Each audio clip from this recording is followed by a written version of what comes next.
बिनु सत्संग नर रहत भुलाना, बिनु सत्संग नर रहत भुलाना। खोजत फिरत राह नहीं जाना, बिनु सत्संग नर रहत भुलाना। बिना सत्संग की प्राणी को वह ज्ञान नहीं प्राप्त हो सकता है। एक ज्ञान है अध्यात्म, एक ज्ञान है भौतिक। भौतिक ज्ञान शिक्षकों के द्वारा प्राप्त होता है। अध्यात्म ज्ञान संत महापुरुषों के ही द्वारा प्राप्त होता है। अध्यात्म ज्ञान जिस प्रकार एक शक्ति है लौकिक, एक शक्ति अलौकिक शक्ति है। लौकिक शक्ति माता के रज के द्वारा जो प्राप्त होता है पुत्र को, वह लौकिक शक्ति है। भौतिक ज्ञान के समान है।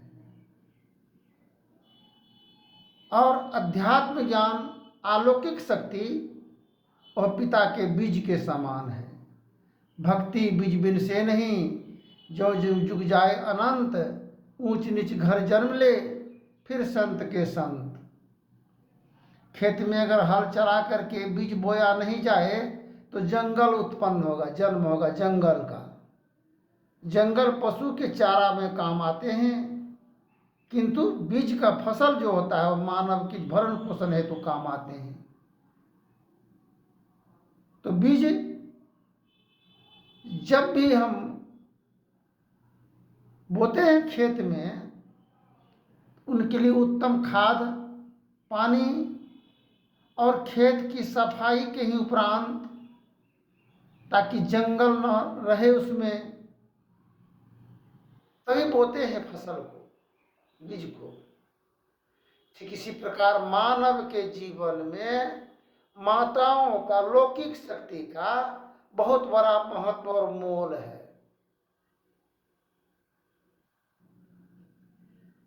हम लोग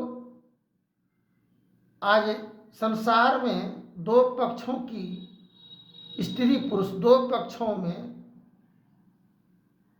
आज आपसी असमंजसता और मिलान नहीं होने के कारण घर परिवार में बाल बच्चों पर कहर बरस रहा है। एक छोटी मोटी दास्तान है। एक पिता गृह स्वामी सत्संग में गए, सत्संग सुन करके ज्ञान प्राप्त हुआ। ज्ञान प्राप्त हुआ तो यही सोचे मन में दुनिया में कुछ नहीं है, न माँ है, बाप, भाई, बहन आदि इत्यादि कोई किसी का नहीं है। तो किया जाए क्या? सत्संग ध्यान के उपरांत आए गए हुए संत महापुरुषों की सेवा टहल और गरीब गुरबा बेसहारा लाचार निर्बल दुर्बलों का सहायता करने में अपने जीवन को संलग्न रखा। बाल बच्चों के, अपनी स्त्रियों के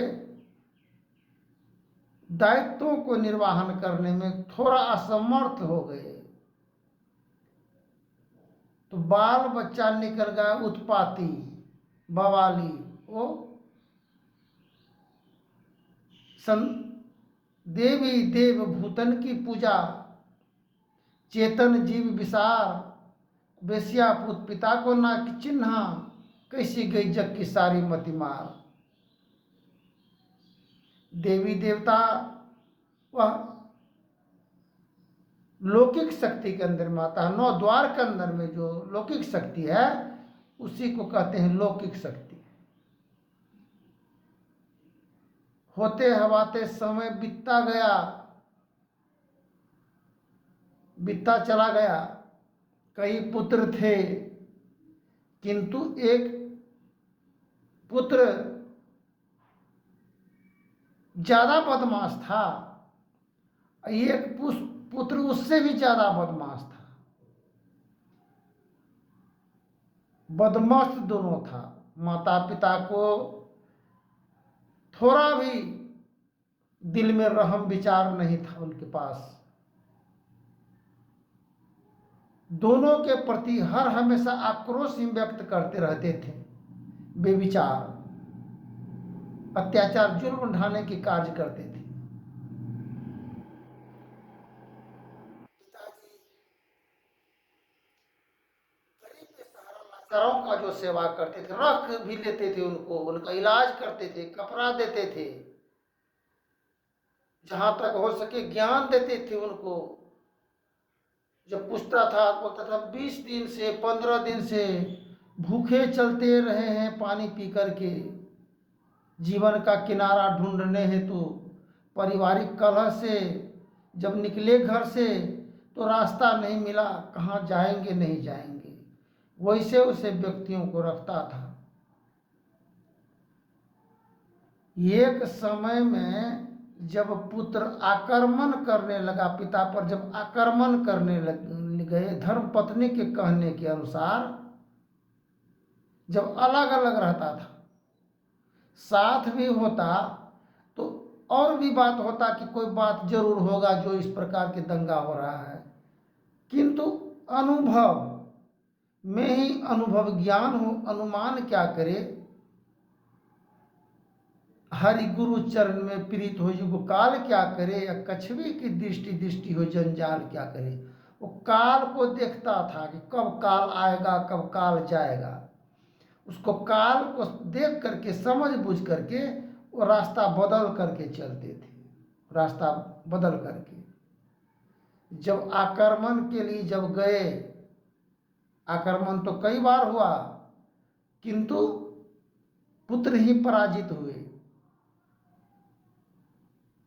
वहाँ कोई सहारा नहीं था, वही असहाय बेसहारा निर्बलों का जो सेवा करता था वही थे उपस्थित वहाँ पर, वही उनका अंग रक्षक बना, अंगरक्षक, वही सहायता किया उनका जीवन की रक्षा का।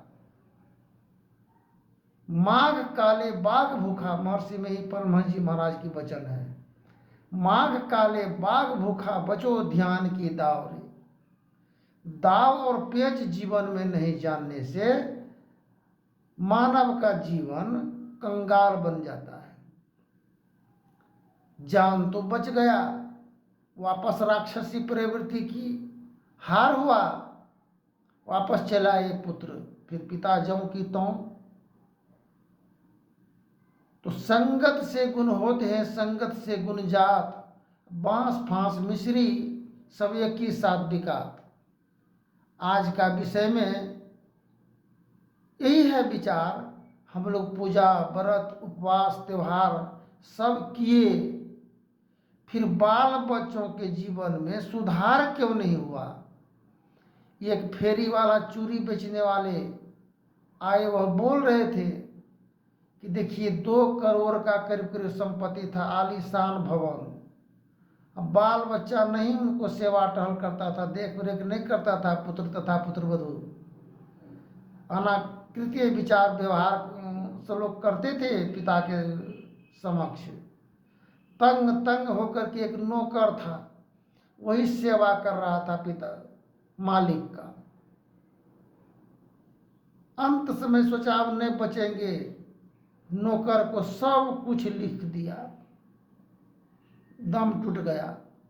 नौकर सारे ही कर्म क्रिया किए उनको, तो क्या मिला? कुछ भी नहीं। आज हम लोग ब्राह्मण से ठाकुर से सबसे कर्म करवाते हैं, जीवन आत्मा के शांति के लिए, सतगति के लिए। जब सतगति मिला ही नहीं, दुर्गति हो ही रहा है मानव का, तो वो कैसा कर्म हुआ।